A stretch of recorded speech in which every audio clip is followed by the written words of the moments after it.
Hai, welcome back to my YouTube channel. Aku Steven Adrian. Hari ini aku akan membahas sebuah topik yang terus diminta oleh banyak orang gitu kan. Kak, bahas dong parasol SPF 33 sunblock cream. Bahas terus gitu ya. Aku mohon maaf karena aku lupa terus untuk membuat videonya. Jadi sekarang akan aku bahas parasol SPF 33 sunblock cream. Aku nggak tahu parasol itu apa. Setelah aku lihat-lihat ternyata itu sunscreen yang dia itu hybrid gitu kan. Jadi ada physical sunscreen, ada dia mostly chemical tapi ada physical sunscreennya sedikit. Nah, sekarang aku jelaskan dulu lah chemical sunscreen itu apa, physical sunscreen itu apa gitu kan ya. Jadi chemical sunscreen itu cara kerjanya dengan cara dia tuh absorb sinar UVA dan sinar UVB dan akan diubah menjadi panas di dalam kulit kalian. Oke. Jadi untuk melindungi kulit dari sinar UV. Nah, kalau misalnya yang si physical sunscreen itu kebanyakan memang tetap absorb sinar UVA dan sinar UVB, diubah menjadi panas dalam kulit. Cuma dia memiliki kemampuan sekitar 10-20% untuk memantulkan kembali sinar UV yang menembus kulit gitu. Jadi dipantulkan kembali gitu kan ya. Sekarang aku akan jelaskan kenapa kok kalian itu perlu untuk menggunakan sunscreen gitu kan ya. Nah, sunscreen itu tujuannya adalah untuk melindungi kulit dari pengaruh sinar UV dari matahari. Nah, sinar UV yang terkenal di matahari adalah sinar UVA dan sinar UVB.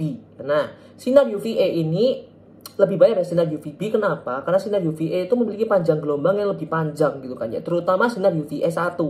Itu panjang gelombangnya panjang sehingga mampu untuk menciptakan lebih banyak masalah gitu kan ya. Jadi dia tuh mampu untuk menyebabkan aging dan dia tuh mampu untuk menimbulkan kanker kulit. Terutama di orang yang memiliki melanin kulit yang dikit. Kenapa? Karena ya pertahanan kulitnya yang lebih sedikit dibandingkan dengan orang yang kulit melaninnya itu banyak atau orang yang kulitnya sawo matang. Nah, kalau orang yang kulitnya sawo matang itu kemungkinan dia untuk terkena kanker kulit itu menjadi lebih rendah gitu loh anggapannya.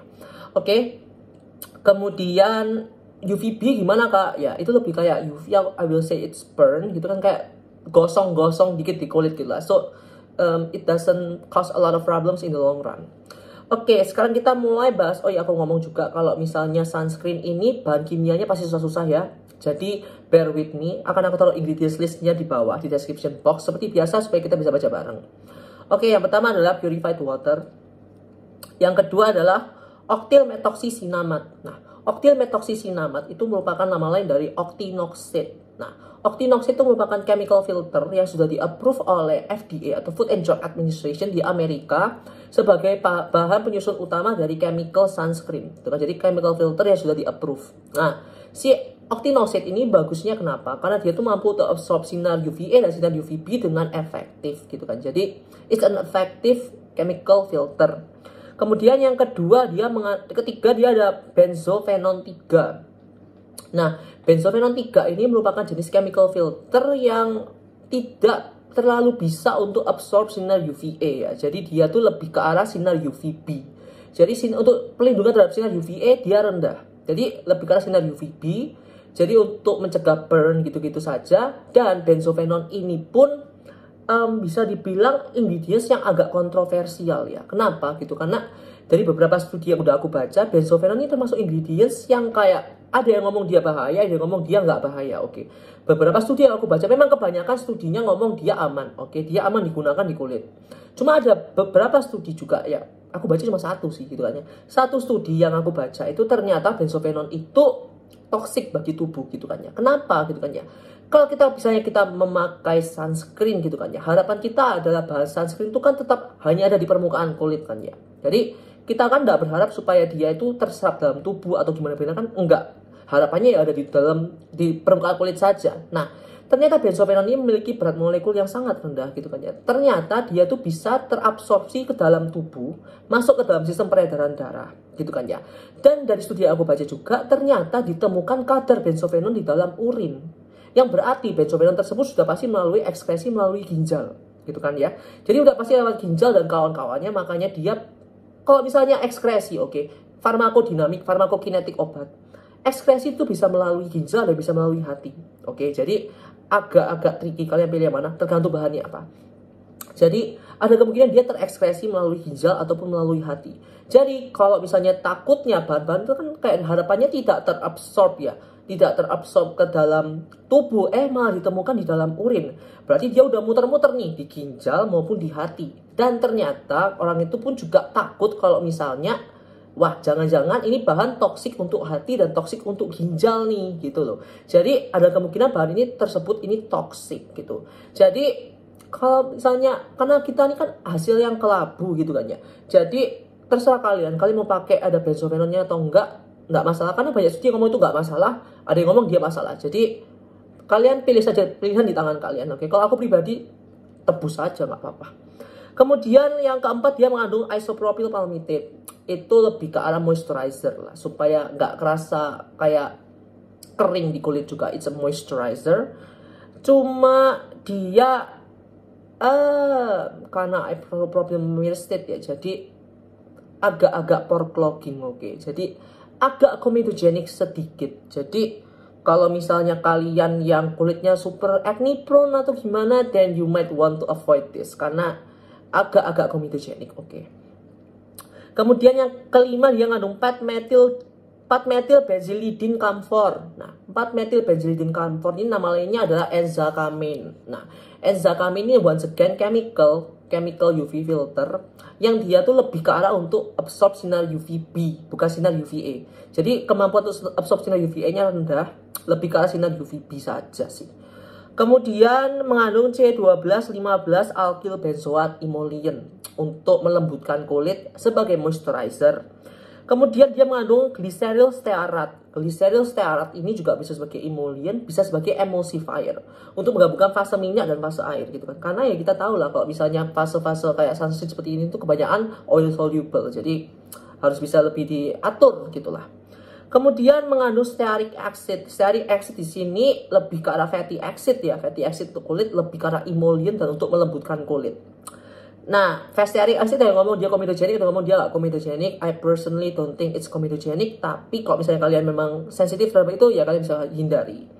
Kemudian mengandung butyl metoxy dibenzoyl metan. Nah, butyl metoxy dibenzoyl metan itu nama lainnya adalah avobenzone. Nah, avobenzone merupakan chemical filter yang sudah di-approve lagi oleh FDA, Food and Drug Administration, sebagai chemical filter yang efektif untuk absorb sinar UVA dan sinar UVB. Jadi it's a really good ingredient, it's a really good chemical filter ingredient. Kemudian mengandung sorbitan stearat emulsifier. Kemudian mengandung propylen glycol. Di sini sebagai viscosity control gitu kan ya. Seperti kita tahu propylen glycol itu kan cairan yang agak sticky gitu kan ya. Dan dia tuh lebih mampu untuk membuat produk ini lebih glide di kulit gitu. Jadi kalau misalnya tidak ada kayak semacam ini kan juga ada humectannya juga ya. Propylen glycol itu humectan juga supaya air di dalam produk ini tidak menguap. Kemudian juga mampu untuk memperbaiki tekstur dari sunscreen.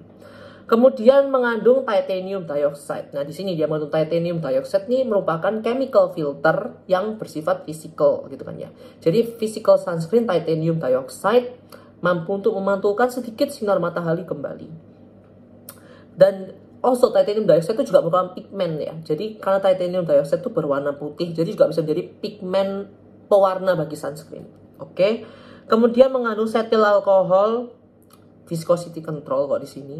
Kemudian mengandung magnesium aluminum silikat, viscosity control lagi gitu kan ya. Kemudian mengandung tocophenyl acetate di sini sebagai moisturizer bisa, tapi juga kalau aku lihat dari sini karena banyak bahan minyaknya, tocophenyl acetate ini merupakan antioksidan yang oil soluble. Jadi mampu untuk apa? Kah antioksidan untuk kulit kah? Bukan, antioksidan untuk persediaannya supaya tidak tengik gitu kan ya. Kemudian mengandung PEG 90 solvent kok aku ngomong. Kemudian ada diazolidinil urea, pengawet. Cuma jenis pengawet yang agak kontroversial karena diazolidinil urea ini ternyata merupakan formaldehyde releaser juga. Jadi dia tuh merupakan jenis pengawet yang sebenarnya agak aku hindari ya karena dia formaldehyde releaser. Jadi mampu tuh menghasilkan sedikit senyawa formalin. Memang tidak banyak seperti yang kalian temukan di saat untuk mengawetkan mayat, enggak gitu. Cuma in the long run dari diazolidinil urea pun tidak seaman paraben. Oke, jadi I don't really like it. Kemudian dia mengandung triethanolamin. Triethanolamin itu lebih karena pH adjuster, juga sebagai emulsifier gitu kan ya. Triethanolamin ada yang ngomong dia bahaya, kok menurutku pribadi enggak, karena we use triethanolamin in a lot of things. Oke. Kemudian mengandung xanthan gum, viscosity control.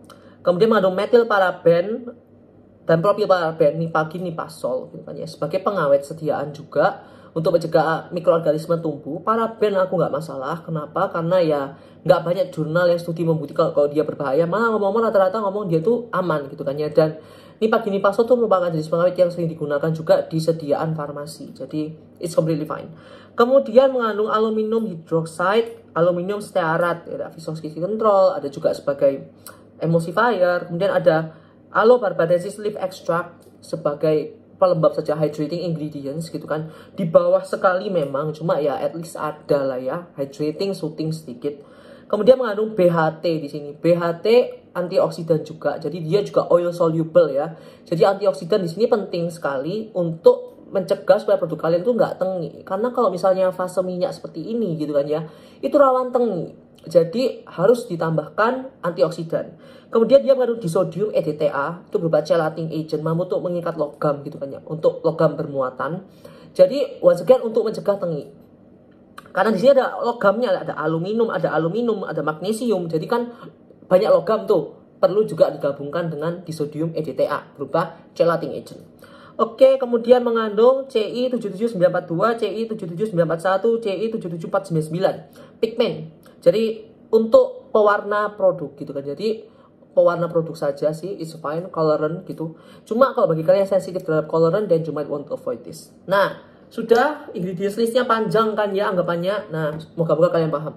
Oke, Verdico adalah, ini jenis sunscreen yang menurutku ya udah chemical dan juga physical. Jadi, physical di sini mampu untuk mencegah iritasi yang berlebih dari chemical sunscreen, karena beberapa chemical sunscreen di kulit yang sensitif, oke, dia mengiritasi gitu kan ya. Jadi, kalau misalnya bagi kalian ya, ini kan gabungan ya, antara titanium dan juga si chemical filter. Cuma kalau aku lihat ini titaniumnya di bawah banget, agak-agak di bawah. Jadi I think dia juga sebagai pigmentation, tapi juga kayak memberikan sedikit banget lebih SPF untuk menahan. Cuma ya oke lah, ada diluternya sedikit. Kemudian dia banyak emollientnya, banyak minyaknya juga.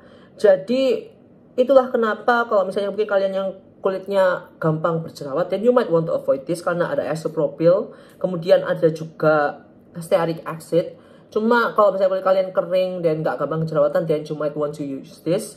Kemudian in overall aku nggak tahu teksturnya, aku nggak pernah pegang. Cuma dari ingredients listnya ada beberapa bahan yang aku kayak agak-agak tanda tanya.